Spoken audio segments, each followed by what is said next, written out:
Jesus reveals the divine promise that will heal your deepest emotional wounds. Have you ever felt a pain so silent that even words couldn't describe it?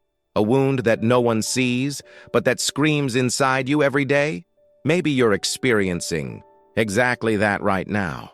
An emptiness, an anguish that accompanies you in silence, while the world continues as if nothing were happening. Maybe you smile on the outside, but on the inside, only you know the storm you face. What if I told you that this pain is not the end, that there is a divine promise hidden in the scriptures, ignored by many, but not anymore? Because today, Jesus reveals to you what can heal your deepest wounds. And what you're about to hear could change everything. This message is not for everyone. It's for those who carry marks on their souls. It's for those who have tried to be strong for too long. For those who have cried in silence, waiting for an answer from heaven that never seemed to come. It's for those who are tired of superficial answers and need something that really touches the heart. If you are here, it is not by chance. Jesus brought you. He saw your struggle. He knows your tiredness. And now he wants to show you what was hidden, but which was always rightfully yours. A promise capable of healing, freeing, and restoring everything that the world tried to destroy within you. Close your eyes for a moment and imagine Jesus looking directly at you. No judgment, no charge, just love. Imagine him saying, "I know, I saw, and I came to heal you." This promise is not a religious tale. It's real, it's alive, and it's available now. Most people never realize this, but today you will, because Jesus reveals something to you that goes straight to the point. Your pain has a name, it has a root, but it also has a cure. You are about to begin a journey that will touch every hidden area of your heart, a path revealed step by step, where each word is an invitation to leave the pain and embrace the promise. And if you allow it, something powerful will happen within you. Not because this video is special, but because Jesus is here. Because he decided to reach you now. Because he knows the exact moment when your soul can't take it anymore. And that moment is now. Prepare your heart. Because the promise that Jesus reveals to you today was made to heal exactly what you hide from others. And sometimes, even from yourself. This truth has been ignored by many, but not anymore. The time is coming when everything starts to change, and it starts from within. And what you are about to hear could be exactly what you have prayed for so long in silence. This moment is not common. He is sacred. You're not here by chance. Jesus brought you here for a reason. He knows what you carry in your soul, what no one has ever seen, and now he wants to touch that place with love and healing. Jesus reveals to you a promise that not only consoles, but transforms. And this revelation needs to be felt with all your heart. So before continuing, I invite you to do something profound. If this message is touching your heart, write now in the comments, "I trust in Jesus," and allow this declaration to echo in the spiritual world as a cry of faith and surrender. Maybe your comment is exactly what another hurting soul needs to read to not give up today. Yes, your testimony, even in a single sentence, can become an answer to someone's prayer. If what you've heard so far has made something move inside, hit the like button. Not for me, but so that this word of restoration reaches other people who, like you, are struggling in silence. Each like makes this message reach more hearts, and could be the beginning of a new story for someone. Sharing this video isn't just a digital gesture. It's an act of evangelization. It's like extending the hand of Jesus to someone who is drowning in pain. And if you are not yet part of this family, subscribe to the channel now and walk with us on this journey of faith, healing, and revelation. Get ready, because Jesus revealed something very important about this situation, and you need to hear it before you leave this video. Something that can change everything you thought about your pain and show you that God's promise has always been waiting for your yes. Are you ready? Because what comes next goes straight to your heart. Imagine the scene. It was night, dark, heavy, and the wind howled over the Sea of Galilee with a fury that made the waves look like living mountains. The disciples were on the boat. Some of them experienced fishermen, but not all the experience in the world was capable of calming the panic that now gripped them. The water invaded the boat, voices mixed with screams, and the only certainty was fear. In the midst of the chaos, Jesus slept. He was there, lying in the back of the boat, as if the world wasn't falling apart. "Master, do you not care if we perish?" shouted one of them, desperate. And then, with the calm of someone who knows the Father's heart, Jesus stands up. He looks at the wind, at the sea, and orders, "Calm down, silence." And suddenly, the sea obeys. Perhaps, right now, you are inside an invisible storm. On the outside, everything may seem under control, but inside, there are waves of anxiety that insist on drowning you. Your mind doesn't stop. Your chest tightens. Your thoughts are like winds that never cease. And even when he tries to pray, it seems like Jesus is sleeping. Have you ever felt this way? Like you're alone on the boat, fighting a force much bigger than you? Anxiety is a silent prison. She doesn't scream. She whispers. It whispers that something is going to go wrong, that you have no control, that you can't handle it. And little by little, it takes away your sleep, your peace, your ability to trust. They say that time heals everything. But what if I told you that it's not time, it's a presence? The presence of Jesus, the one who, even while everything seems to fall apart, is there on the boat with you. Sleeping? No. Waiting for the right moment to reveal its power. "Why are you so afraid?" he asked. And that question echoes to this day, straight to you. Why so afraid? What is this storm making you forget? That you are not alone? That there is a promise? That Jesus reveals to you that faith is not the absence of chaos, but the presence of peace in the midst of chaos? Yes, Jesus did not promise that there would be no storms, but he has promised to be with you in them. And when he is there, even the sea is silent. And here's something almost no one tells you. Anxiety is often a symptom of a perceived lack of control, but the secret of faith is that you never needed to be in control. You just needed to know who was, and Jesus is, on your boat, in your fight, in your mind, in your heart. And when he says, "Silence," even anguish obeys. Can you imagine this now? Your mind at peace, your light heart, not because everything changed on the outside, but because something changed on the inside. Because Jesus reveals to you that true peace is not when everything around calms down, but when he calms you down inside. Maybe today is the day that you, like the disciples, look at Jesus and say, "I thought the Lord didn't care." And he looks back tenderly and answers you, "I have always been here." Perhaps the real miracle is not that the sea calms down, but that its interior finds rest. And this miracle is within your reach now. If this word spoke to you, write in the comments, "Jesus is my peace." This isn't just a phrase. It's a spiritual statement, a key to liberation for you and anyone else who reads it.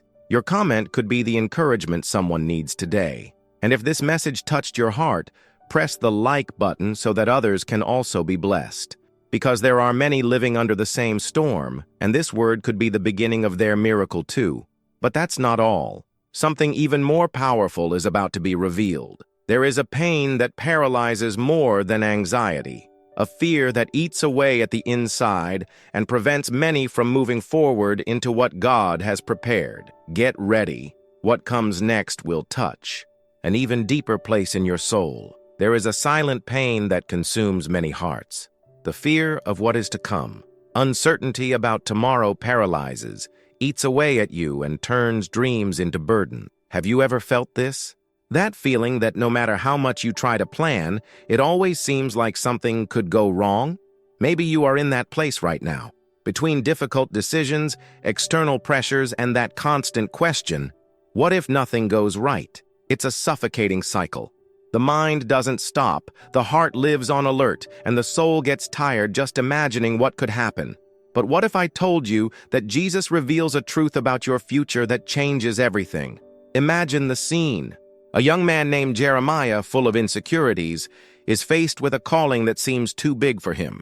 God calls him, and Jeremiah tries to dodge, "Ah, Lord God, behold, I cannot speak because I am still a boy." He saw himself small, unprepared, insignificant compared to what awaited him. But what God responds changes the entire perspective. Before I formed him in the womb, I chose him.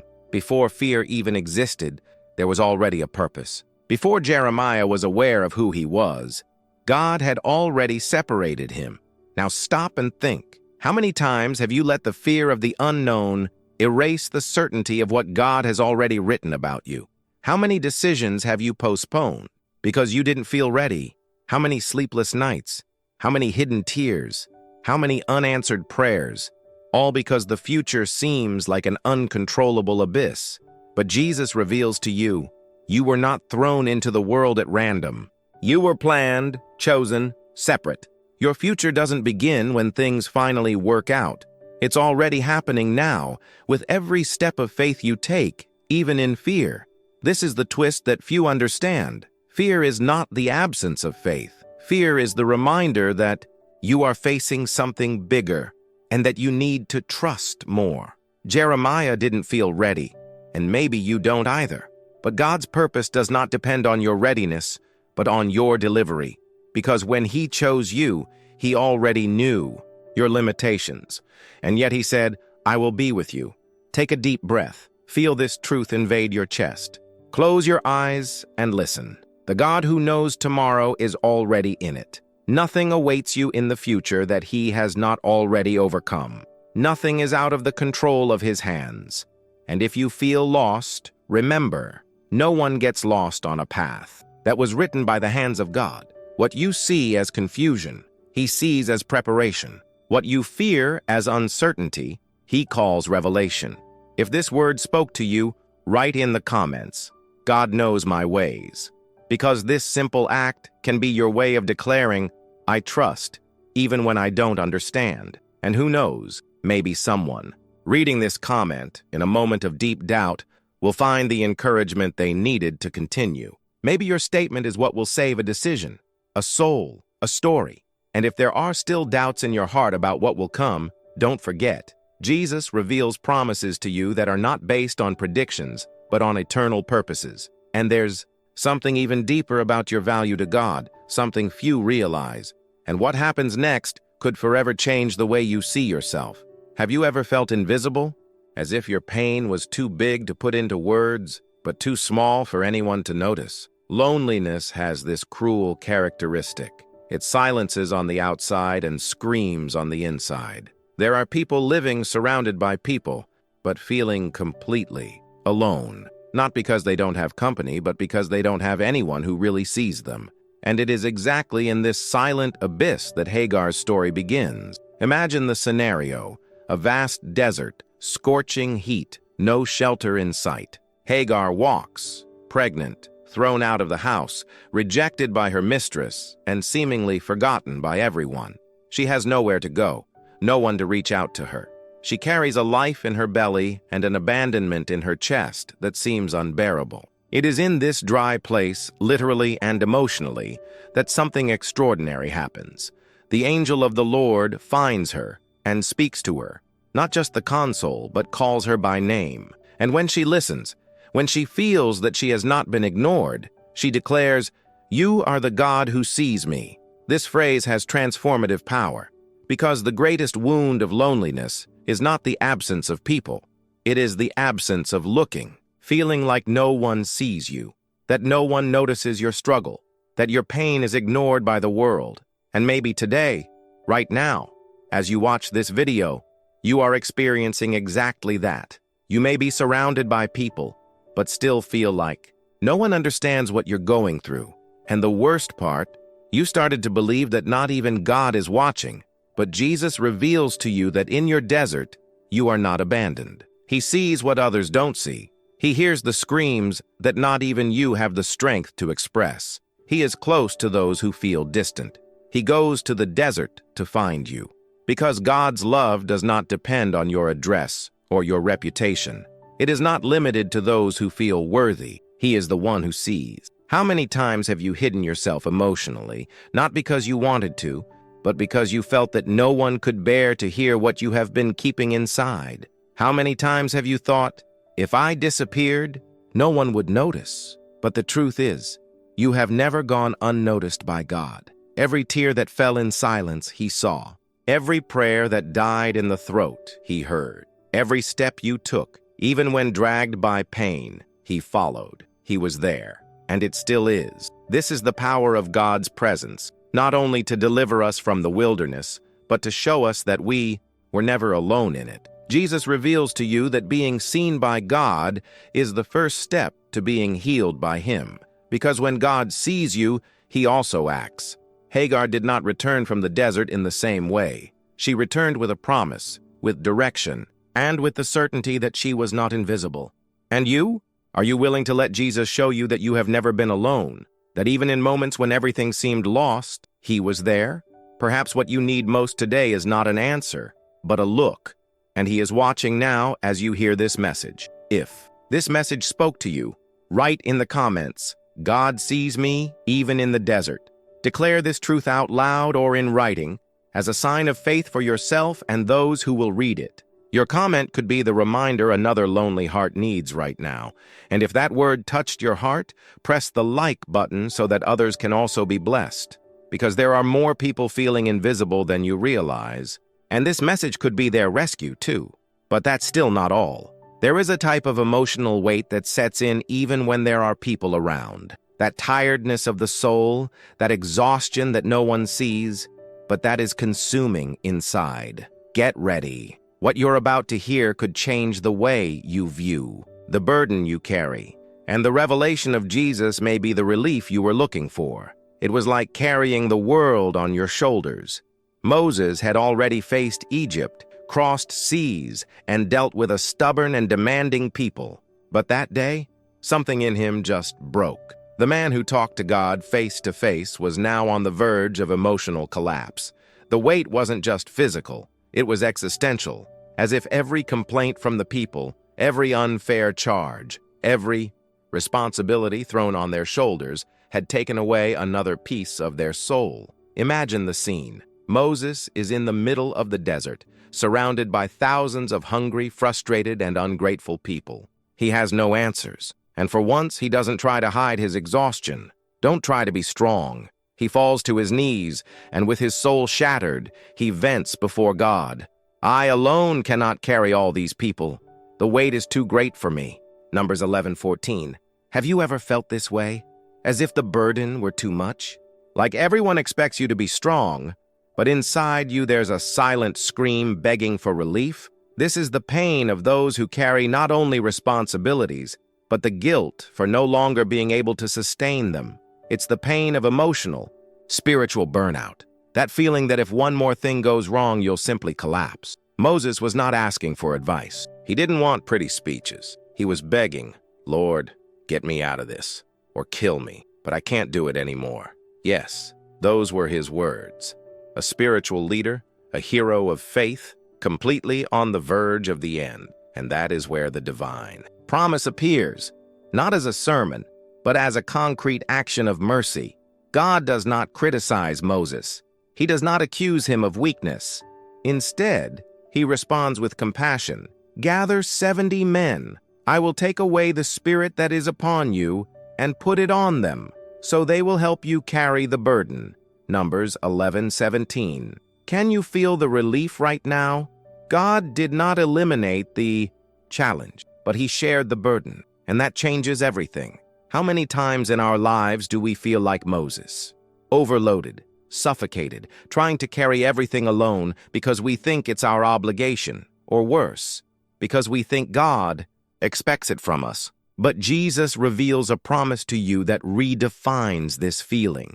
You were not created to carry everything alone. This story speaks to those who are tired of the obligation to appear strong, with those who wake up every day already exhausted before the day even begins, with someone who is always saying everything is fine, while inside everything screams the opposite. Maybe you're there right now with that same knot in your chest, trying to keep everything together, trying not to disappoint anyone, trying to hide the imminent collapse. But what if I told you that this pressure you feel is not proof of your weakness, but rather a reminder that you need to stop walking alone? Moses did not fail that day. In fact, it was there that he came closest to the heart of God, because it was in his moment of greatest weakness that he experienced the strength of a divine promise. God provides support when our soul can no longer take it. This is more than comfort. It is direction, and maybe that's exactly the word your heart needed today. Not to tell you that you need to stay strong, but to remind you that there is relief, that there is rest, that there is a God who, when you say, "I can't take it anymore," responds, "I know. That's why I'm here." And now, take a deep breath. Close your eyes for a moment and imagine God placing his hands on your shoulder. Imagine him saying, "You don't need to pretend. I see your tiredness. I will help you." This is not poetry. That's a promise, and his promise never returns empty. If this word found you in the middle of your emotional limit, if it made you feel seen, write in the comments, "Jesus, ease my burden."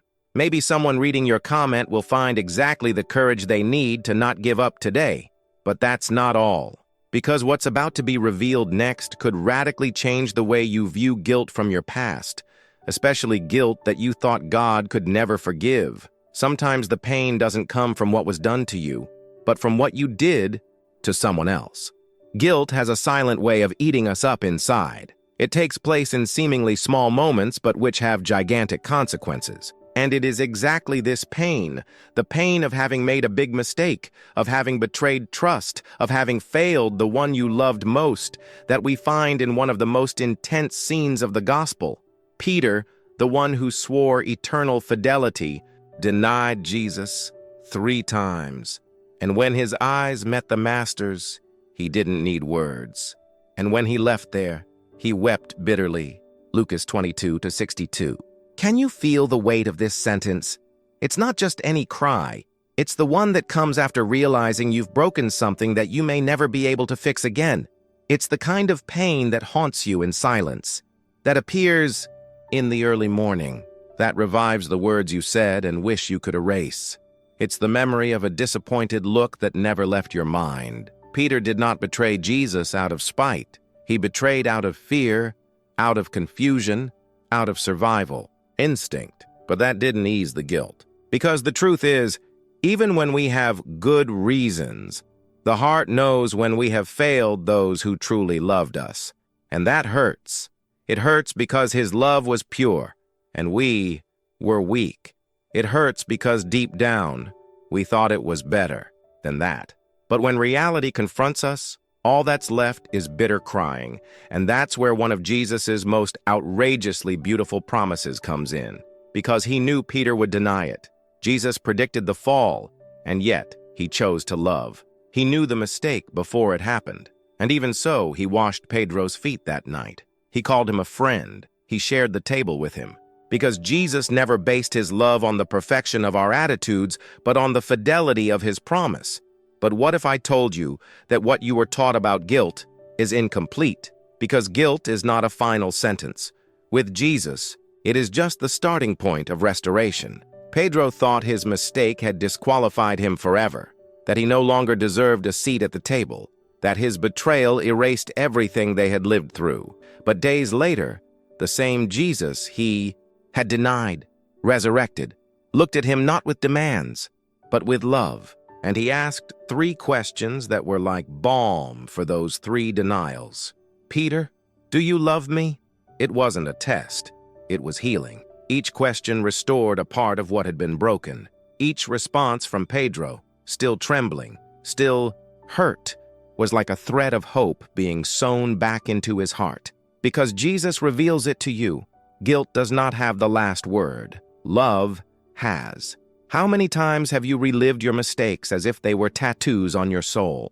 How many times have you looked back and said, "How could I?" How many times have you thought that you no longer deserve to start over?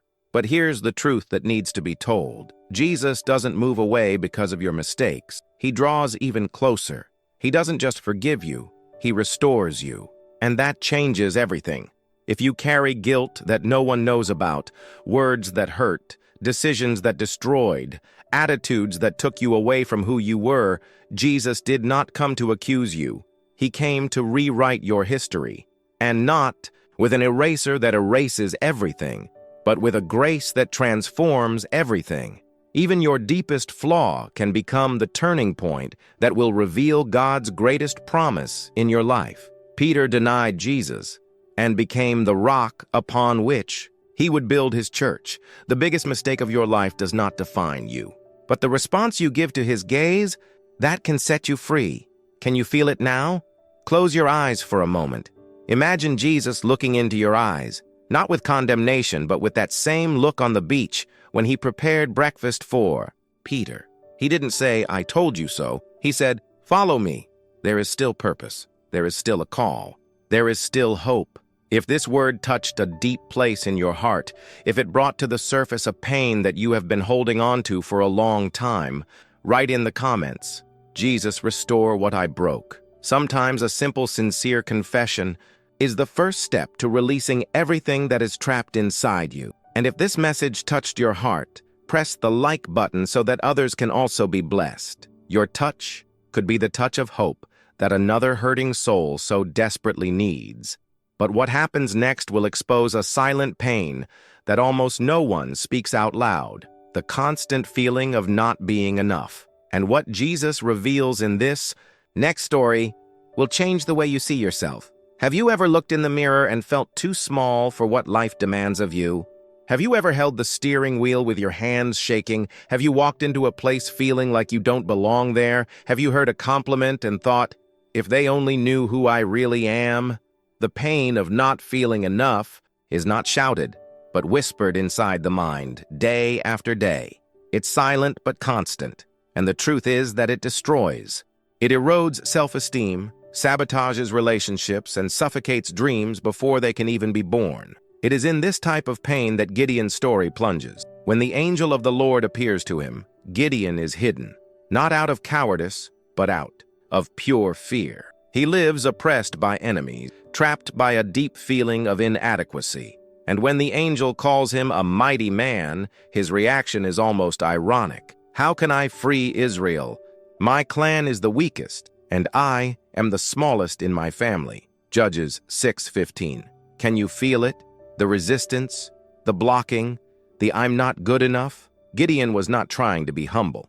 He was confessing the wound he had been carrying for years, that of not feeling capable, of not feeling chosen, to believe that others could be used by God, but he could not. And maybe you know that feeling, entering a room and looking for what you lack in others. That of looking at God's calling and hiding, because you think you don't have the strength, talent, intelligence, or right background to be used by Him. But that's where the story changes. And it changes with a phrase so simple and so powerful, that if you let it enter, it can change your life today. Go in your strength. Judges 6:14. It wasn't, "Go with what you don't have." It wasn't, "When you're ready, I'll send you." It was, "Go with what you have. Go as you are." Because what Gideon thought was weakness was exactly what made him dependent on God. And Jesus reveals to you something here. God does not call those who think they are strong. He empowers those who recognize their weakness. This revelation deconstructs the myth you have been feeding, that it needs to be more to be used. What you need to feel worthy of to be chosen. No, God does not need your perfection. He just wants His delivery. He looked at Gideon in hiding and saw a deliverer. He looks at you now, even with his hands shaking, and sees someone who carries a purpose far greater than his insecurity can achieve. But what if I told you that what you were taught about strength is incomplete? Because the strength God seeks is not the strength you try to manufacture. It's the one that is born precisely when you say, "I can't do it alone." It was there in that valley of fear and doubt that Gideon was transformed. Not because he suddenly felt confident, but because God revealed Himself as the one who would be with him. And that redefined everything. Have you ever wondered how many times you stopped saying yes to opportunities because you thought it wasn't enough? Have you ever found yourself saying, "This isn't for me," when deep down what you wanted was just to feel capable? This blockage may be preventing you from experiencing things that God has already prepared. And today, that word could be the unlock that your soul has been waiting for a long time. Jesus reveals to you, You are more than the voice that says you are not. You are more than the labels they put on you. You are more than the mistakes you made, the fears you still feel, or the resources you think you don't have. If God chose Gideon hidden, scared, and discredited, He also chooses you. Take a deep breath. Now imagine the angel of the Lord saying your name, calling you strong, brave. Not because you feel that way, but because God sees beyond what you see. Feel this truth pierce through your defenses. Heaven does not wait for your performance. It responds to your vulnerability. If this word brought to light something that you have been carrying in silence, this feeling of never being good enough, of not deserving, of always falling short, then write in the comments with faith, "Lord, use my weakness." Because this could be the phrase that starts the transformation you've been waiting for. Your comment could be the echo of courage someone needs to hear today, and here comes the most impressive part of this journey. Because what happens next will speak to anyone who feels like they're failing over and over again, even though they're trying to get it right. Get ready. This next revelation will challenge everything you believed about failure. Sometimes it's not a big mistake that destroys our soul. It is the sum of all failed attempts. It's the pain of doing your best and still seeing everything fall apart. It's the silence after effort, the emptiness after disappointment, the look at the sky with the question that hurts more than any other. God, why doesn't anything work out for me? This is the pain of those who live with the constant feeling of failing, as if life were a test and you never knew the right answer, as if others always succeed and you always fall behind. And no matter how much you pray, fight, strive, inside you there is a voice that insists, you screwed up. David knew this voice. He, the man after God's own heart, stumbled badly. His mistake was not small. He committed adultery with Bathsheba, tried to hide it. He committed a murder. Everything he did was wrong. And for a while, he tried to keep up appearances. But inside, he was broken, in pieces, until one day, he could no longer bear the weight of guilt and shame. It was then that he fell to his knees and prayed a soul-wrenching prayer. Create within me a pure heart, O God, and renew a steadfast spirit within me. Psalm 51:10. Do you feel the pain in this request? He is not just asking for forgiveness, he is begging for reconstruction, because what was inside him was no longer trustworthy, it was no longer clean, it was no longer stable. David didn't just want to clean up his mistakes, he wanted to be born again inside. And Jesus reveals to you a transformative truth. Failure is not the end of the line for those who trust in God. It is the place where grace truly begins to work. David was not rejected. It has been restored, because God does not despise a broken heart. Contrary to what shame makes us believe, He does not turn His face away from our falls. He approaches, He heals, He starts again. What if I told you that what you were taught about failure is incomplete? Because failing doesn't disqualify you from your purpose. Refusing to get up is what prevents you from starting over. And David's fresh start was not small. Not only was he restored, but he once again became a reference for intimacy with God. His name was not marked by the fall, but by the way he allowed himself to be healed. Have you ever felt this way? Like you're stuck in cycles of mistakes and regret, trying to improve but always coming back to the same point? Have you ever cried after failing again, feeling ashamed, to ask for forgiveness again because you think God must be tired of you? This weight is real, but it is not eternal. Because Jesus does not measure your value by your performance. He doesn't give up on you because you fell. In fact, He comes even closer to lift you up, to remind you that starting over is possible. And more than that, it is necessary. Imagine for a moment Jesus looking at you, not with disappointment, but with tenderness, as if to say, I knew you would fall, and yet I chose to love you. David's pain became a psalm. The error became a testimony. And Jesus reveals to you your most sincere repentance can become the seed of your greatest rebirth. So take a deep breath now. Close your eyes and allow yourself to feel this. You are not your mistake. You are not your history. You are not what went wrong. You are someone who can still be rebuilt by God, and better than before.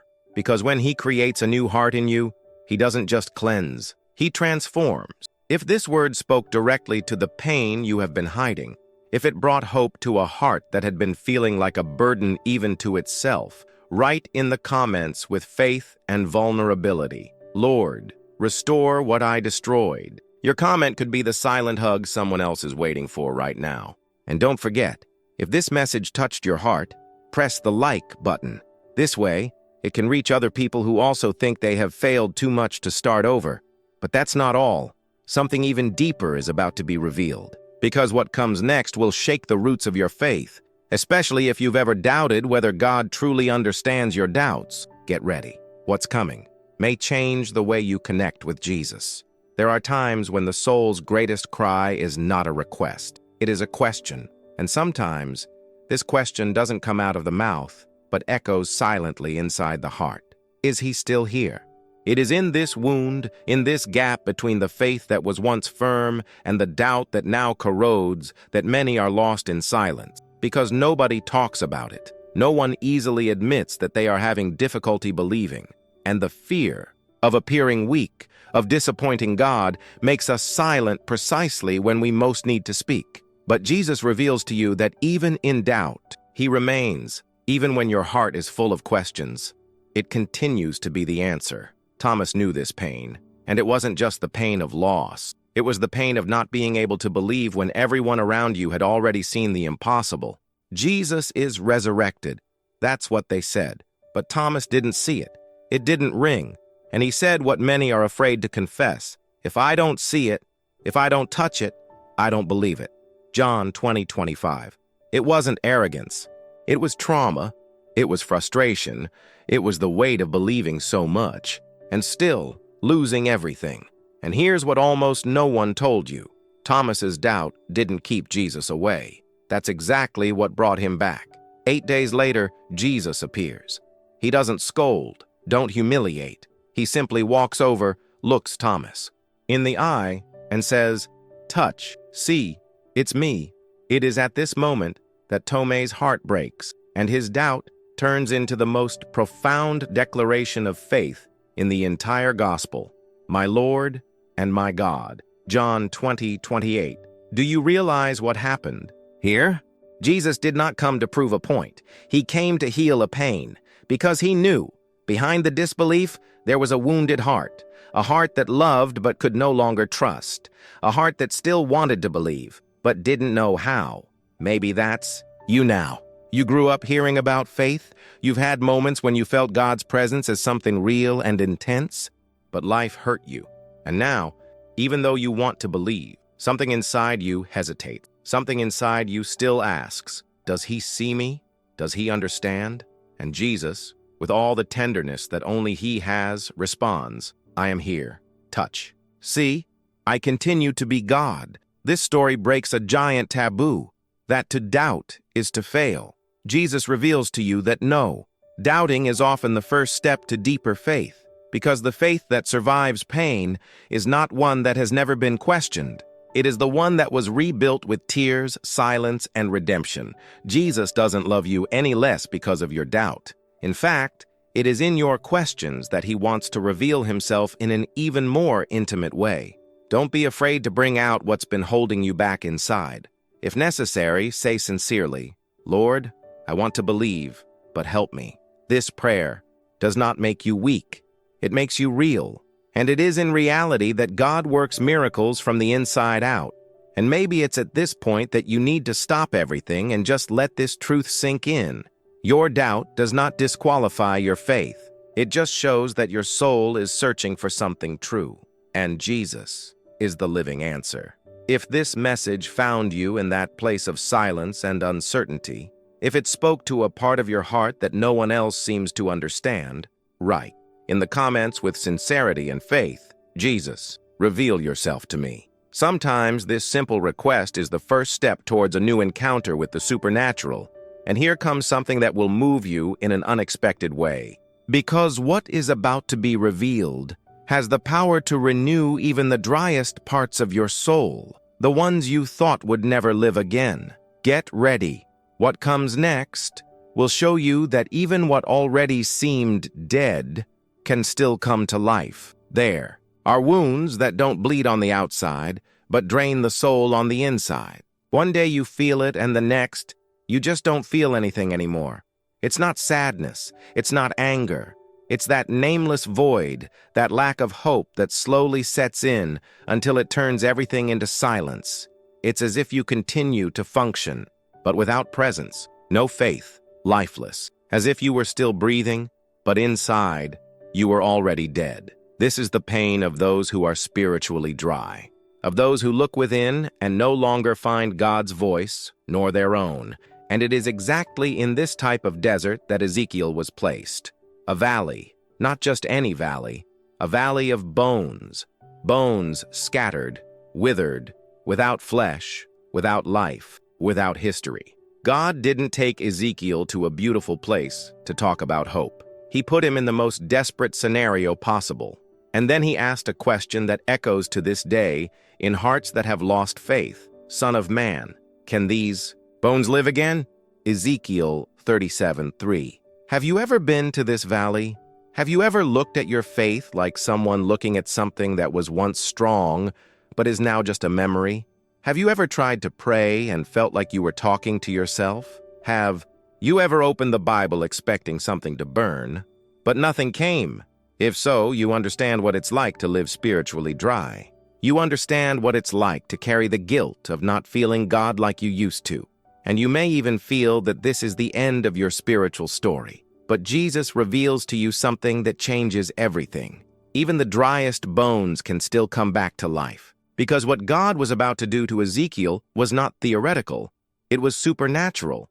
He didn't say, stand there and watch. He said, prophesy. In other words, speak life where there is only death. Speak hope where there is only emptiness. He talks about the future even when everything seems to have ended. And then something starts to happen.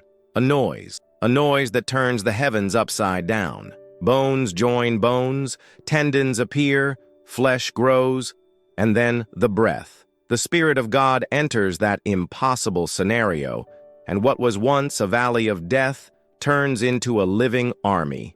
Perhaps the hardest part of this story is not believing that God He can resurrect, but rather believe that He wants do this to you.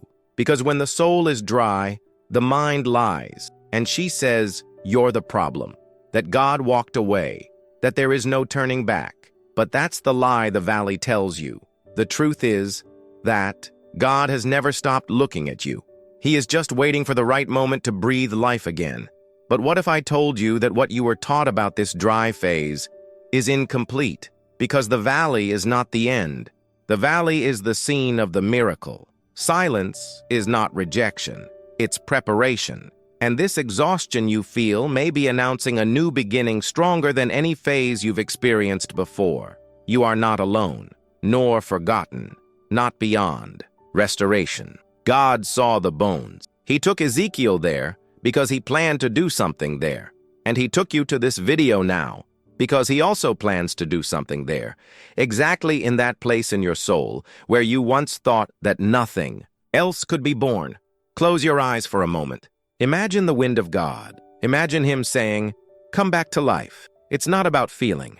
It's about trusting that, even without emotions, the seed of faith is still alive, and it will bloom again. If this word spoke directly to you, to that dry, exhausted, silent part of your spirit, declare with faith in the comments, Jesus, breathe life into me. This comment can be more than one sentence. It could be the beginning of your spiritual resurrection. And if this message touched your heart, press the like button so that others can also be reached. Maybe someone needs exactly that hope to continue. But what comes now will touch another type of pain, that restlessness that no one sees, but that steals your peace in the midst of excess. Because the problem isn't always in what's missing.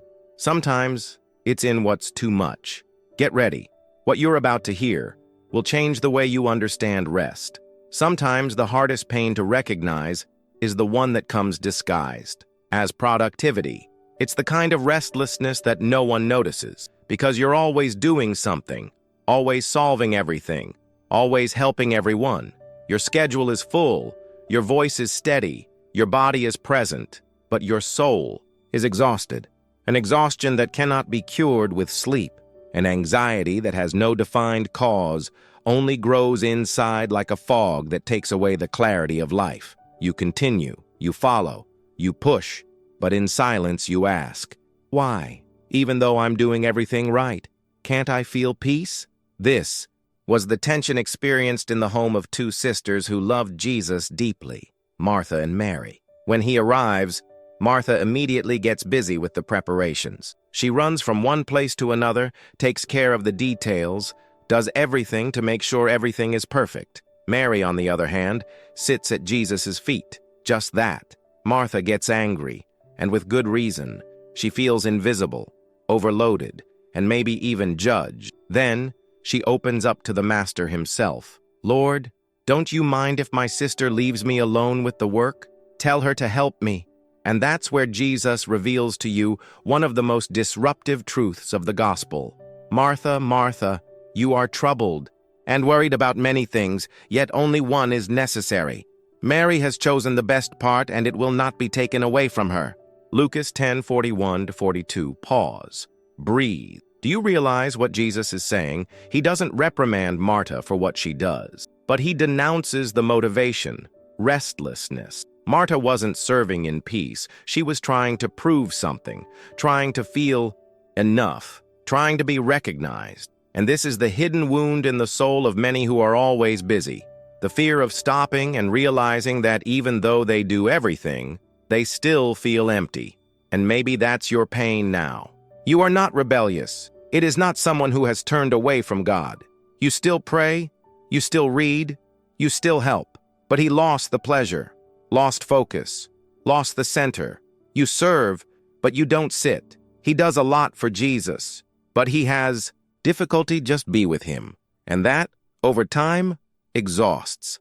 But what if I told you that what you were taught about being strong and carrying on is incomplete? Because Jesus never called you to a pressure-driven faith. He doesn't want your performance. He wants you.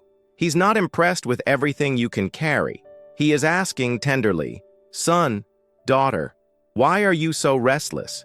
Have you ever felt this way? As if silence makes you uncomfortable? As if stopping was dangerous? Because in the silence you would have to face the questions you have been trying to ignore? So maybe this is the key that was missing. It's not about doing more. It's about allowing yourself to be more, to be a son, to be a daughter, to be loved, to be cared for. What if all you need now is not a new plan, a new routine, a new method, but simply to sit at the feet of Jesus? Maria chose this. He chose presence. And Jesus said, no one can take that away from her, because peace is not in the absence of tasks. It is in his presence. Jesus reveals to you, when everything is messy inside, the safest place is not control. It's presence, to sit, to stop, breathe, deliver. If this message spoke to your heart and you recognize that behind your productivity there is a soul crying for rest, write sincerely in the comments, Jesus, teach me to rest in you.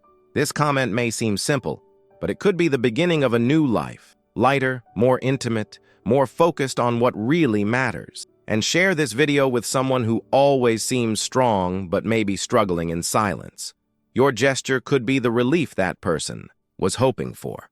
And if this message touched your heart, press the like button, not only to support, but so that this peace reaches more people who are also feeling lost amid so much noise. But there is an even more invisible pain, that feeling of being lost, even when surrounded by people, a type of distance that not even others notice, but that eats away at you inside. What is about to be revealed will change the way you understand God's gaze on those who have walked away, and maybe how he still sees you, even when you no longer see yourself. But that's not all. Something even deeper is about to be revealed, because there is a silent pain that many don't know how to name, but that slowly consumes the inside, the feeling of being lost in life. Not lost geographically, but lost of himself, lost of your dreams, lost of its essence.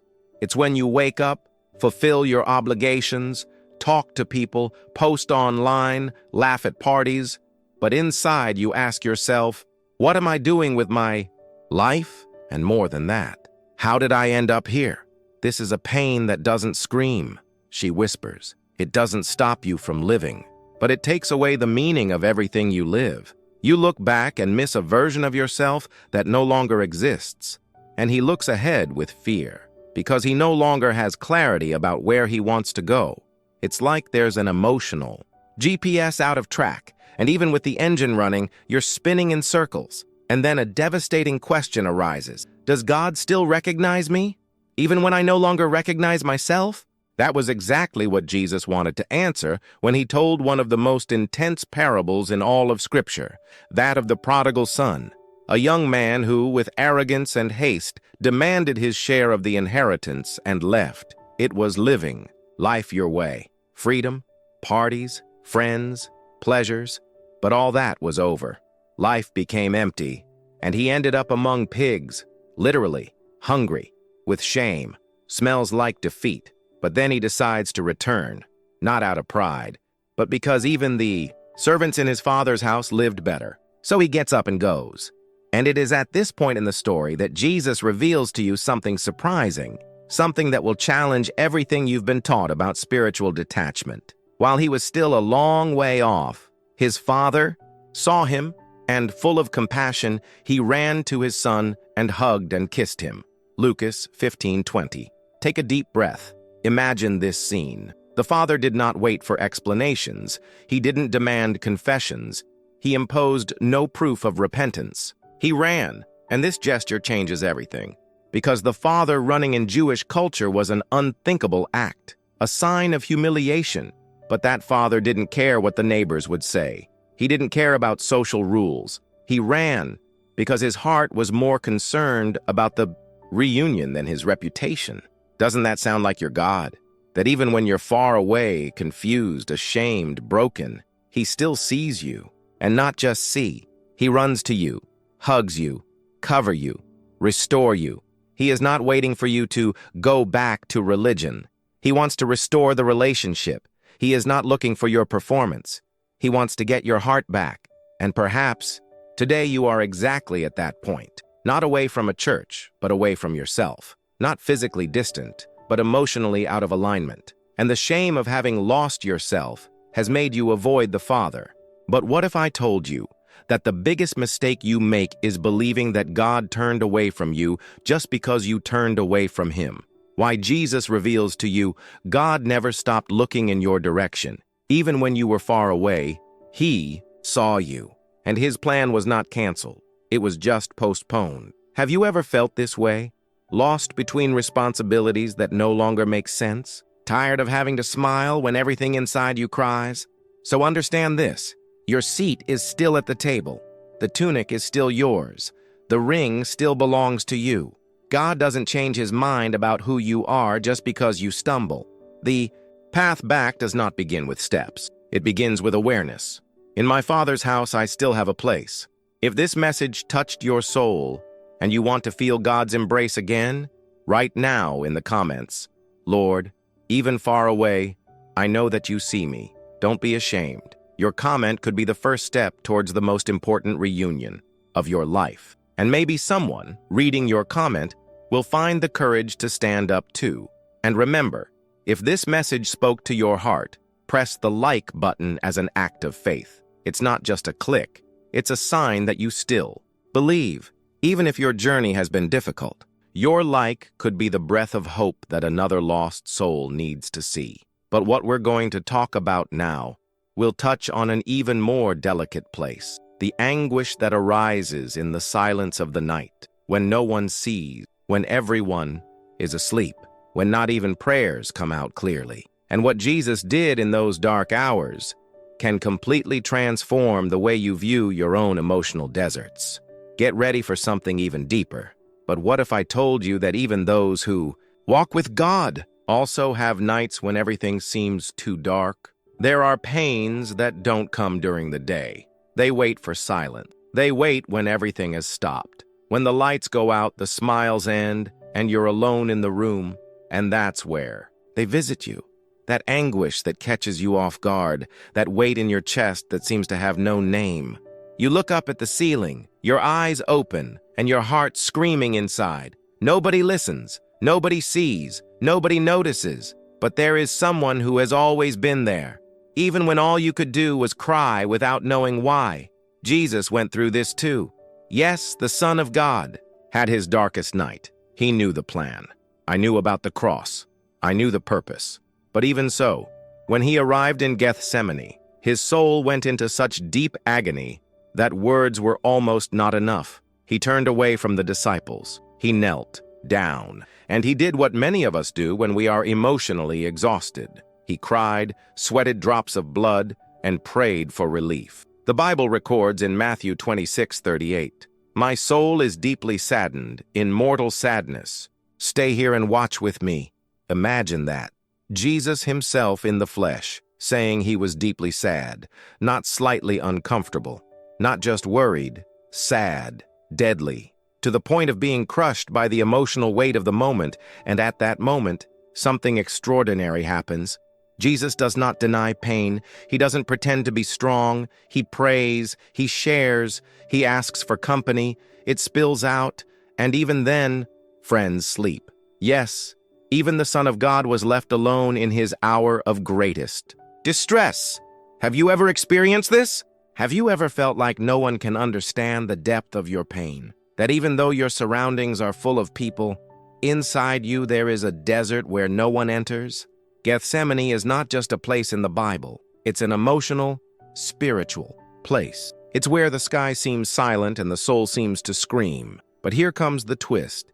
Jesus reveals to you that it is precisely there, in that deep darkness, that he most identifies with you. Because he was there. He knows the pain of the soul that groans in silence. He knows what it's like to feel crushed by something that can't be shared. And yet, he didn't give up. He remained. He cried, yes, but he also got up, and he said, "Get up, let's go."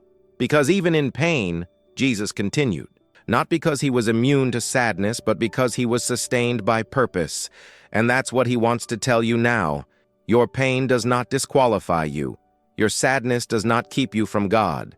Your crying is not a sign of weakness. What you feel now, he has already felt. And if he overcame the darkest night, he is ready to go through your night with you.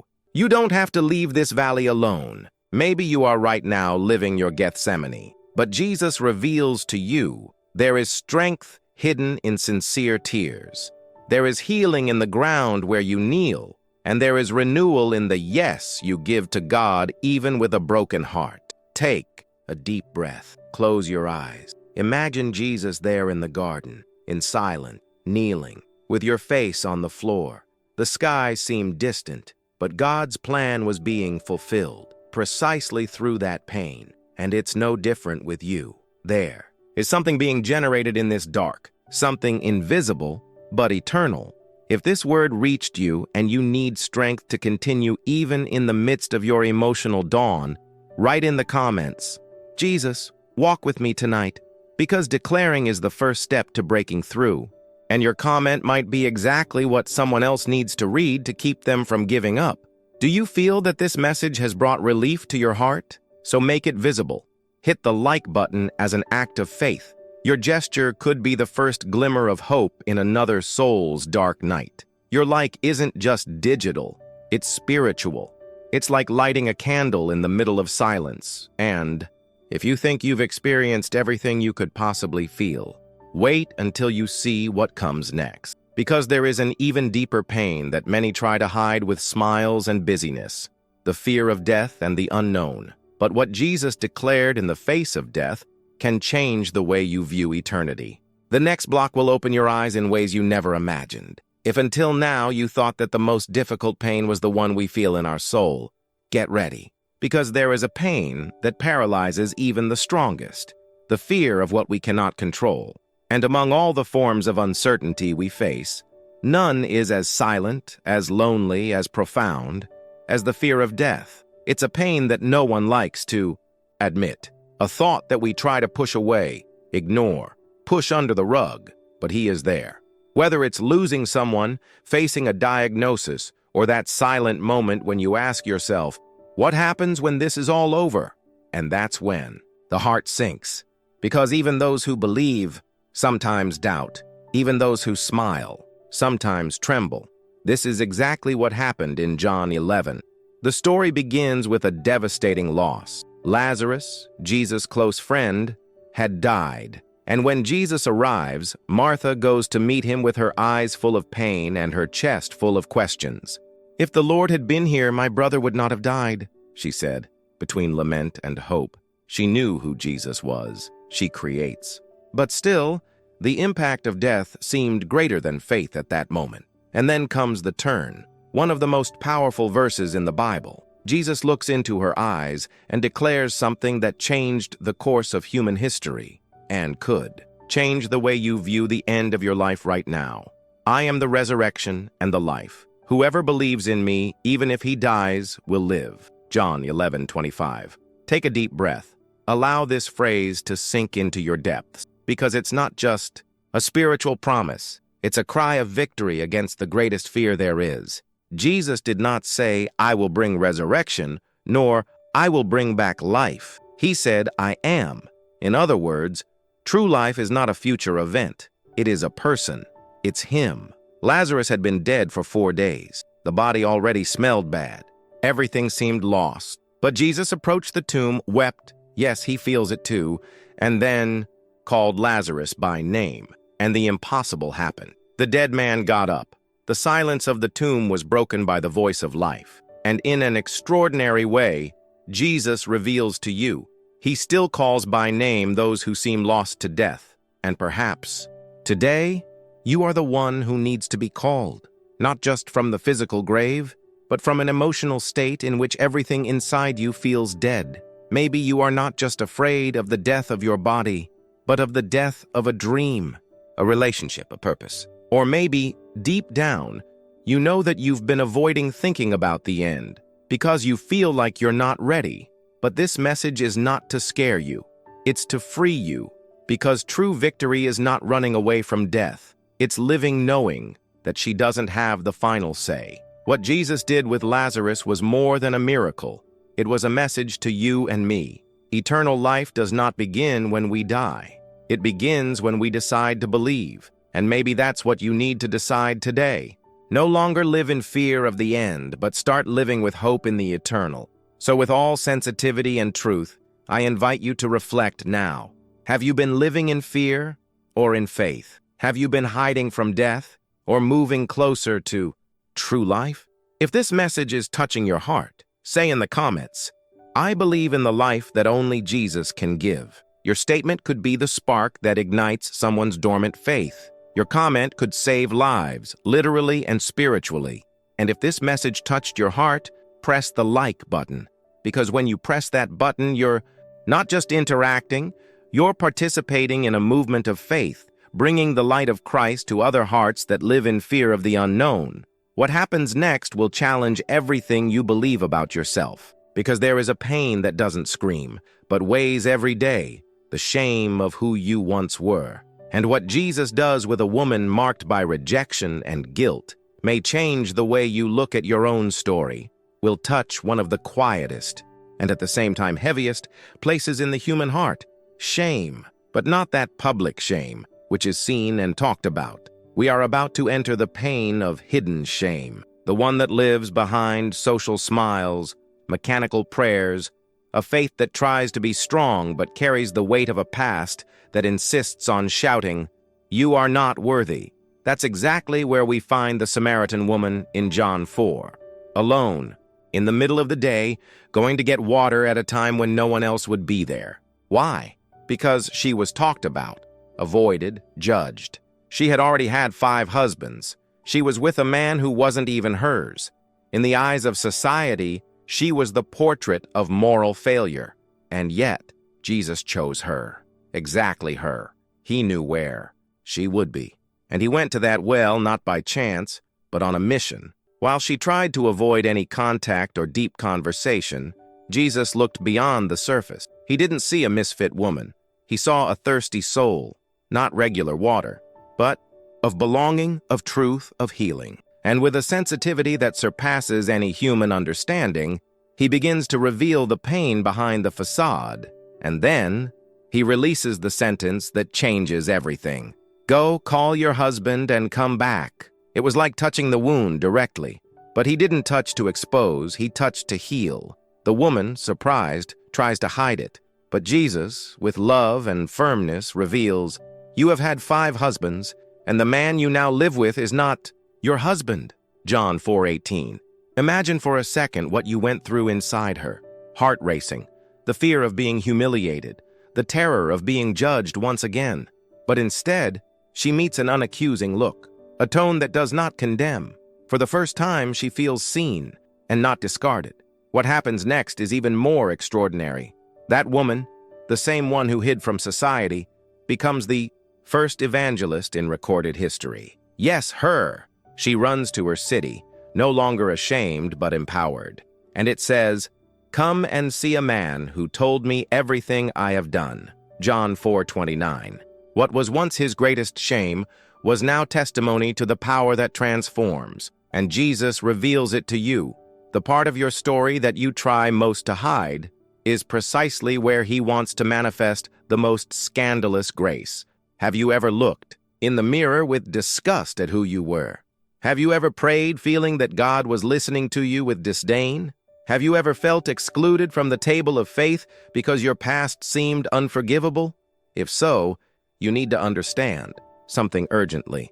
Jesus does not choose you despite your shame. He chooses you in it.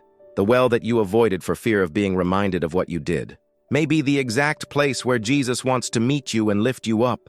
The shame you carry is real, yes, but she has no power in the face of grace, because grace does not negate error. It covers it. She heals. It transforms. She rewrites. But here comes the twist.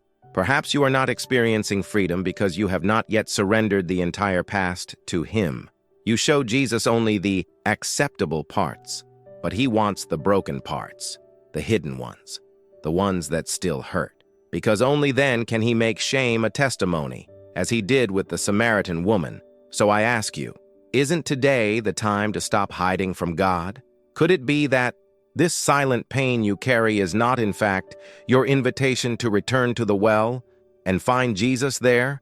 If this word spoke to your heart, say with faith, "Jesus sees me and lifts me up," because you are not alone. And your comment can be, like that cry of the Samaritan woman, an invitation for others to also come and see the man who knows us, and yet loves us. And here's something important.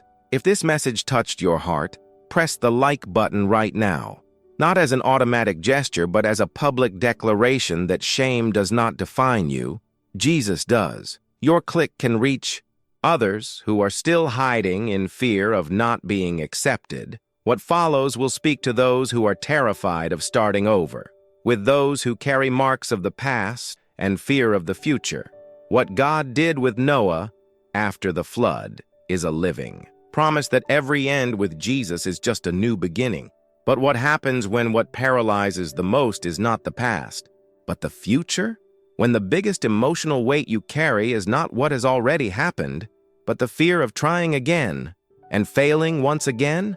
There are moments in life when everything seems to have been destroyed, dreams swallowed by the waters of time, relationships sunk in silence, projects buried by disappointments. And it is exactly in this type of desolation that we find Noah right after the flood. Imagine this. Everything he knew had been wiped from the face of the earth. People, voices, landscapes, memories, everything disappeared. What was left was silence, wet earth, cloudy sky, and a human heart trying to understand how to live after the end. Noah stepped onto the dry land with his feet, but his heart was still submerged in uncertainty. The world had started over, but could he do it? The fear of starting over is a real pain because it requires facing the rubble. It requires looking at the pieces of what we were, what we lost, what we caused, and still believing that something new can be born from there. And just in this moment of absolute vulnerability, God approaches. But not with a charge, not with demands. It comes with a promise.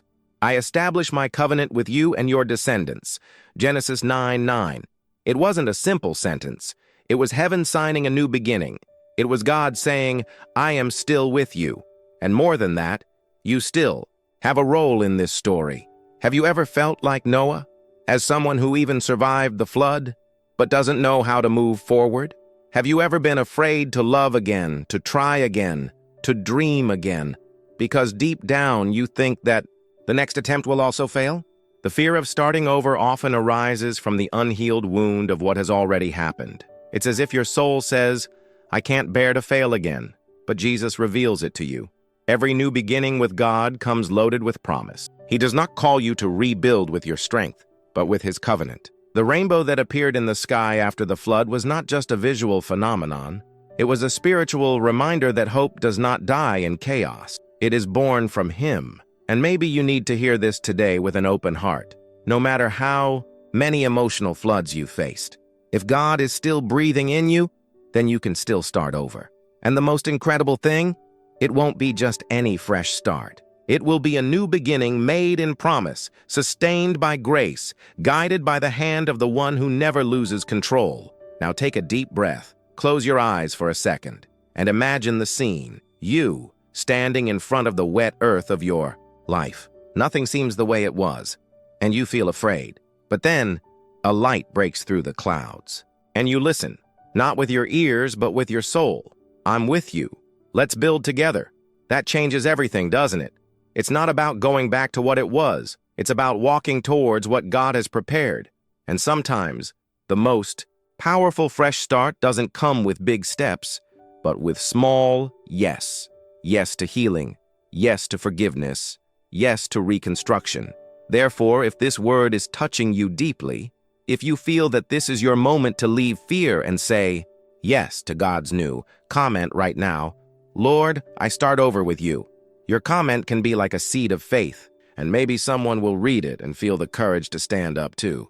And if this message touched something inside you, something that was hidden, dormant, suffocated, then hit the like button now, because this simple gesture could be what makes this video reach someone who is trying to survive a flood. Your like is more than a click. It's an act of faith. Now, the next story speaks to those who think their faith is no longer enough. Who do you pray to but feel like you are screaming into the void? And what Jesus did for a desperate father will prove that even the weakest faith in the right hands is capable of moving miracles. Starting over is a challenge, but standing tall when your faith is in shambles, that's a silent war that few can explain.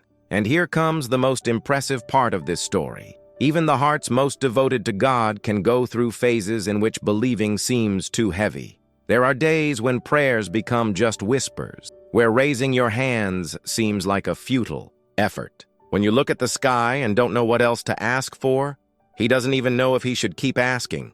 It is exactly in this place of inner darkness that we find the father of the possessed boy. His pain wasn't just that of his son convulsing on the floor. It was the pain of years of waiting without an answer. It was the weight of carrying a promise that never seemed to come. It was the emptiness of praying for deliverance and seeing the situation get worse. He had already taken the boy to other disciples. I had already heard beautiful words. I had already tried everything. And now, before Jesus, he no longer had the strength to pretend to have a faith that he did not fully feel. And then he says something that resonates in the hearts of thousands today. I believe. Help me in my lack of faith. Mark 9:24. This phrase, which seems contradictory, is actually one of the purest statements of the human soul, because it shows that faith is not about perfection, but about surrender, that Jesus is not impressed by strong words, but by sincere hearts. Jesus reveals to you that you don't need to be a spiritual giant to be heard. You just need to be honest. Because what touched Jesus' heart was not that man's complete faith, but his vulnerability. He did not hide his weakness. He introduced her. And it was precisely in this recognition that the miracle happened. The boy was released. Faltering faith was honored. Weakness was welcomed. How many times have you thought you needed greater faith to see God act? How many times have you given up praying because you thought your faith was too small to move the sky? But what if I told you that the biggest mistake you were taught is that God only responds to the strong, The hidden truth in this story is, God also honors those who are struggling to believe. If your faith today is just a thread, hold on to it.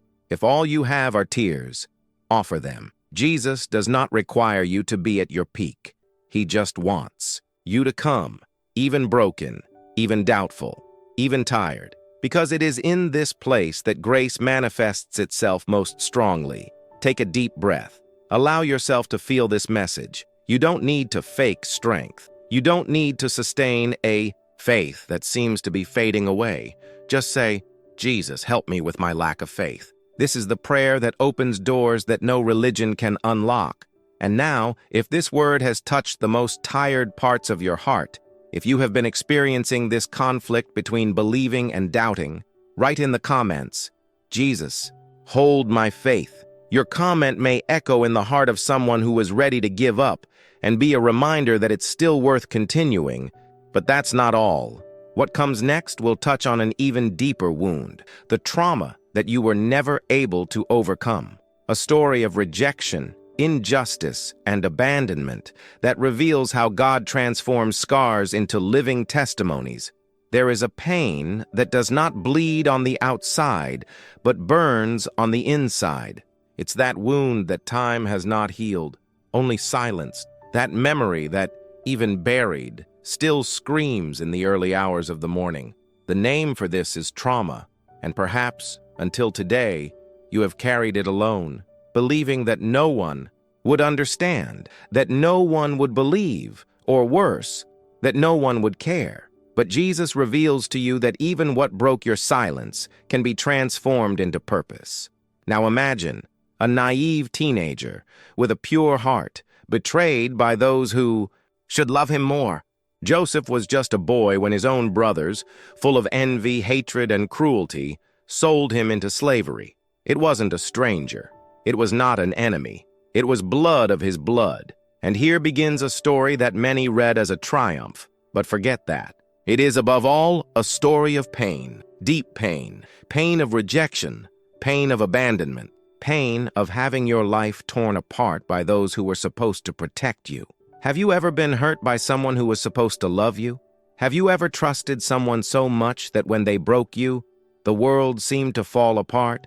Joseph was thrown into a hole, sold, humiliated, forgotten, and for years it seemed like God had been silent. But what no one saw was that in the invisible, a promise was being built. Jose's life goes through dark valleys, slavery, unjust imprisonment, abandonment by friends. But even in these places, he carried something sacred, a faith that said, God is still with me. And in the end, the moment he meets the brothers who destroyed his life, he doesn't fight back. He doesn't take revenge. He looks them in the eye and says something that only a heart healed by God could say, you meant evil against me, but God meant it for good. This phrase is not just forgiveness, it's liberation. Because Jose understood that it is not what others do to you that defines your life, but what God builds from it. And that changes everything. Because trauma may have been the source of your pain, but it doesn't have to be the end of your story. Jesus reveals to you that no injustice suffered will be wasted. No tears fell without purpose. Every rejection, every betrayal, every lonely night, God saw it. And he is transforming all of this into something much greater than you can imagine. But what if I told you that the biggest mistake you make is hiding your wounds from God? Because it is there, precisely there, that he wants to touch, where no one else can. Your past may have been marked by injustice, but your future can be marked by redemption. Because what God did with Joseph, he wants to do with you. Take what was meant for destruction and transform it into salvation. Close your eyes for a moment. Remember your oldest wound, that scene you avoid revisiting. And now listen, God is not ignoring this pain. He is writing something glorious with her. If this word has found a space inside your heart, a space that you may have closed off years ago, write in the comments, God is healing my past, and allow this simple act to be the beginning of your liberation. Your comment could be exactly the word of courage someone else needs to finally face the pain that is eating them up inside. And if this message touched your heart, press the like button so that others can also be blessed. Your like can be a bridge to someone's fresh start, but what's to come could stir the most delicate parts of your soul.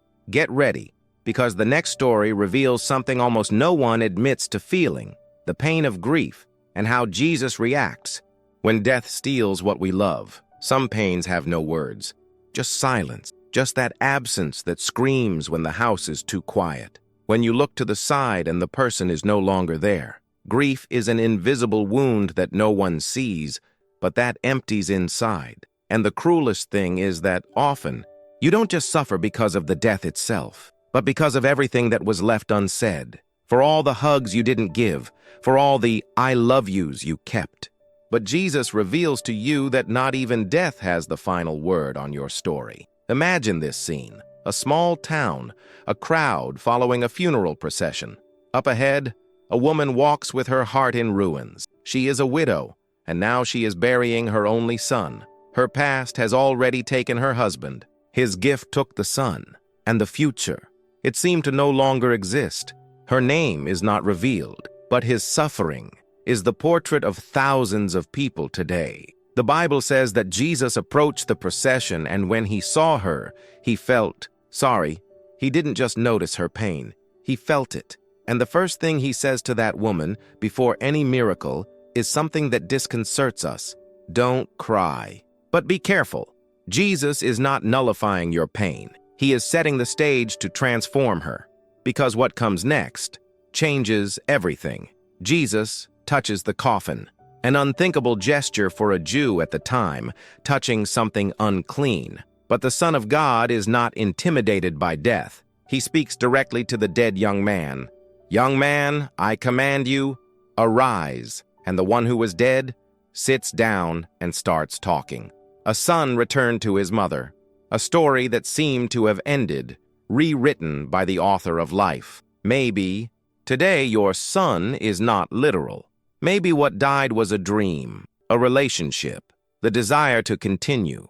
Maybe life stole something from you, someone who was your safe haven, your reason to smile.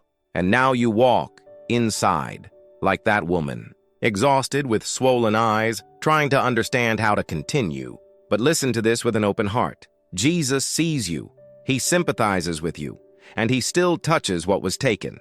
What this story reveals is not just a miracle, it's a promise that crosses time and reaches us. Jesus does not ignore death. He confronts her. He looks what devastated you in the face and says, it's not the end. Because his love is stronger than loss. And when he enters the story, the crying may last for a night, but joy comes at dawn. You know, there is no magic cure for grief, but there is presence. And the presence of Jesus does not replace what we have lost, but fills it with a kind of peace that the world cannot offer. Maybe you feel like no one understands what you've lost, but there is a Jesus who once cried at a friend's grave. Who knows the pain of burying what you love? Who knows the weight of seeing life ripped away, and yet declares life over what was buried? And here comes the most unexpected part. What you consider dead, Jesus can be resurrected in another form. Maybe that person won't come back, but hope, love, mission, faith, all of this can rise again within you, because grief doesn't have to be the end point. It can be a comma between what was and what God will still restore. Take a deep breath. Feel it. Let these words enter where your pain screams the loudest. And if this message spoke to you in a special way, comment here. Jesus, heal my longing. Not because words are magic, but because declaring it is the first step to starting to live again. Your comment could be the silent hug someone grieving needs today. And if what you read here touched your heart, share this word. Someone on the other side of the screen may have their heart in pieces, and that could be the hand of Jesus reaching through you. But there is still a pain that is as common as it is silent, and that imprisons even those who smile on the outside. The constant comparison that destroys their identity.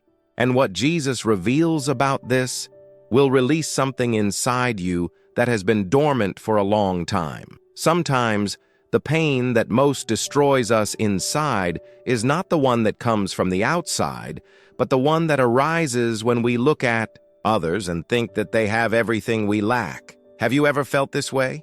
Like you're always behind everyone else? As if happiness is always knocking next door, but never yours. This silent comparison, this envy disguised as frustration, this feeling of always being left behind, little by little disconnects us from our own identity. But Jesus reveals something powerful to you. Your acceptance does not depend on the measure of others. It depends on your truth before Him. In the book of Genesis, we see a scene that continues to repeat itself to this day. 2 brothers, 2 hearts, 2 offers. Abel offers God the first fruits of his flock, the best he had. Cain offers some of the fruit of the earth, but without true surrender. The text does not say that Cain did something bad, but that it was not from the heart. God accepts Abel's offering, but rejects Cain's. And this is where one of the most dangerous emotions of the soul arises, the envy that hides behind comparison. Cain was not rejected as a person. God rejected his attitude, not his existence, but he couldn't see that. Instead of looking inward, he looked to the side.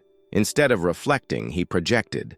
And like many of us today, he chose to blame others for the emptiness he felt. The result? Tragedy. Cain kills Abel.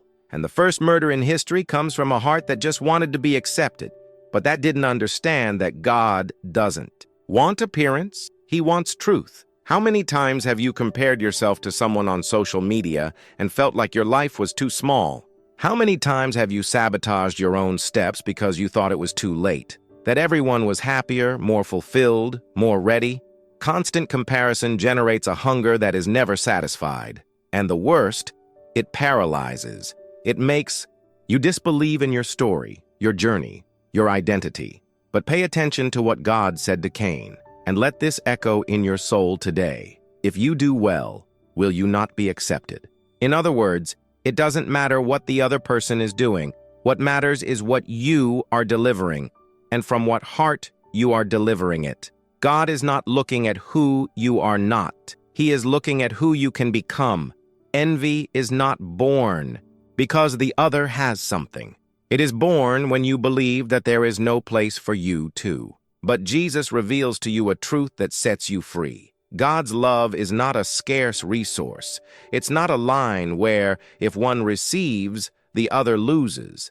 In God, there is room for everyone, because He created you with a unique plan, with gifts and a story that are not repeated in anyone else. And perhaps what hurts most about all of this is when you try really hard, but you still feel invisible. He still feels like Cain, frustrated, displaced, trapped in a cycle of surrender that never seems to be enough. But listen to this with your heart. God is not interested in empty offerings.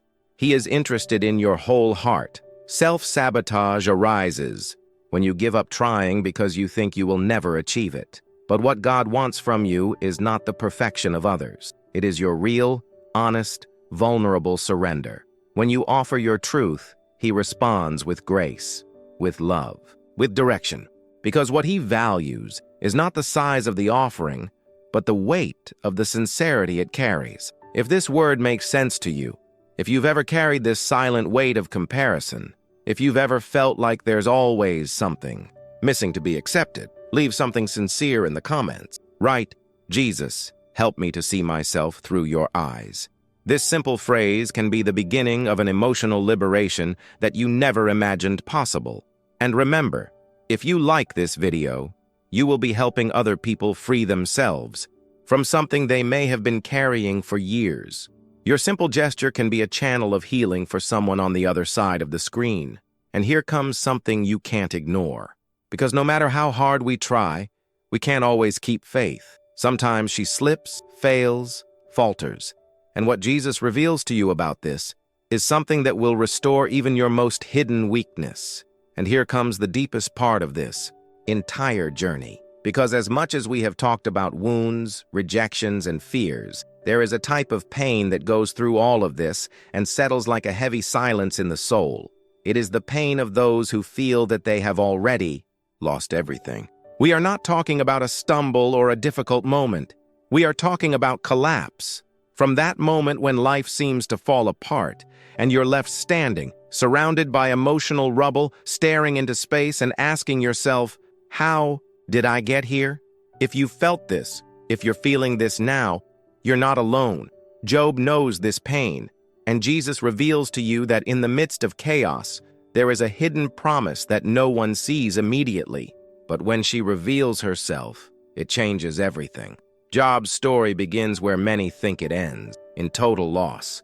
He was righteous, God-fearing, but still everything was taken from him. In a painful sequence, Job lost his possessions, his children, his health, and finally, the trust of his own friends, who insinuated that he was guilty of it all. It's a type of suffering that not only hurts, but confuses. A kind of pain you don't understand. You just feel. Job didn't just face grief. He faced the emotional injustice of suffering for no apparent reason. He screamed, questioned, cursed the day he was born, and still he remained. Not perfect, not unshakable, but human, real, painfully sincere. And that's what makes his story so powerful, because it shows that God doesn't reject the pain that is exposed. He transforms the pain that is delivered, and at the end of it all, after the anguish, after the darkness, after the silence, Job says something that chills the soul. I knew you just by hearing, but now my eyes see you. It's as if in the middle of nowhere he found everything. He discovered that the true purpose of pain was not punishment, but revelation. And here's the wow moment you need to let sink into your heart. Sometimes God doesn't want to give you back what you've lost. He wants to show you what you haven't seen yet, because there are healings that only happen when all distractions fall away. There are visions that only open when eyes fill with tears, and there are promises that only become manifest when there is nothing left besides Him. Maybe you are there with an exhausted soul, with faith hanging by a thread, without the strength to even pray. But listen to this. Jesus is not waiting for you to rise up perfect. He is meeting you right there, on this broken floor, in this place of despair, to build something with you that only He is capable of. Because where the world sees loss, He sees a starting point. Where you only see the end, He is seeing a new beginning. Jesus reveals to you that there is a purpose, even in your deepest pain, that there is a now my eyes see you, waiting to be born within you. That the pain that consumes you today can be the portal to an intimacy with God that you have never experienced before. And maybe you've never heard this, but you need to hear it now. You don't need to understand suffering to be transformed by it. Sometimes the explanation comes after delivery, and no matter how lost everything seems, God never lost control. If this message touched any part of your heart that was dormant, write in the comments, "Now my eyes see you." Let this declaration be your seed. May it be the mark of a spiritual rebirth amidst the ashes. You are not being forgotten. You are being transformed. And what comes after this desert will reveal the reason for everything. If you've come this far, something in you has already begun to be transformed. You may not be able to explain exactly what you are feeling, but you know that something has changed within your spirit. You know that emotional wound that you thought no one saw? Jesus saw, and more than seeing, He touched. He entered the most hidden pain, that part of the soul that not even you knew how to access, and began to heal. What Jesus has revealed to you so far is not just knowledge, it is redemption. Every story, every tear, every promise was a reminder that even when everything seems lost, He is still there. And not just present, He still loves you. Everything you experienced throughout this video was not by chance. God brought you here because He wants to seal this process. He wants you to not just feel, but to declare. May you not only hear, but believe, because now you are in a different place than when you started this video. Now your spirit is more sensitive. Now heaven is closer.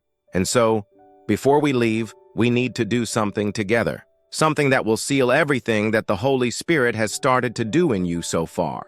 Because some things can't be resolved with words alone. They need to be given in prayer. So, close your eyes for a moment and prepare your heart. Jesus, we stand before you in this moment with all that we are. With our flaws, with our fears, with our broken pieces. We give you the grief that we still cannot overcome. the traumas that still hurt, the guilt that suffocates us, the new beginnings that we are afraid to experience. Lord, we recognize that we cannot do this alone. We need your touch. We need your voice. We need your healing. Free every person who is praying with me now, Jesus. Frees you from thoughts of destruction, spiritual paralysis, nighttime anguish, and the feeling of abandonment. Enter where no one else enters. Speak where no one else speaks. Heals what no medicine can cure. And breathe new life into every heart that is here. Because we believe, Lord, we trust that you are the same yesterday, today, and forever. We seal this prayer in the certainty that we are no longer the same as when we started this video. Amen? If you've come this far, it's because God is working in your life, and what comes now could be even stronger. The video that is appearing on your screen is the spiritual continuation of what Jesus started here. Don't ignore this. Click now. Because what you will discover in this next video could be exactly what was missing for your total liberation. You need to see it. You need to feel. You need to continue. And now, I want to ask you something from the bottom of my heart. Leave the phrase, "I made it to the end," in the comments. This is not just a comment, it is a spiritual declaration of perseverance. And if this message really touched your life, share this video with someone who is going through invisible pain. Be an instrument of healing for another soul. This could be the answer to the prayer she has been waiting for. And if you want to continue receiving messages that transform, subscribe to the channel now, not as an automatic click, but as an act of gratitude. Your subscription helps us reach even more hurting hearts, perhaps as hurting as yours has already been. Be part of this healing current. And to close this sacred moment, I leave you with this promise. Those who sow with tears will reap with songs of joy. Psalm 126:5. You cried, you sowed. Now, get ready to reap. Jesus revealed it to you, and he will do it.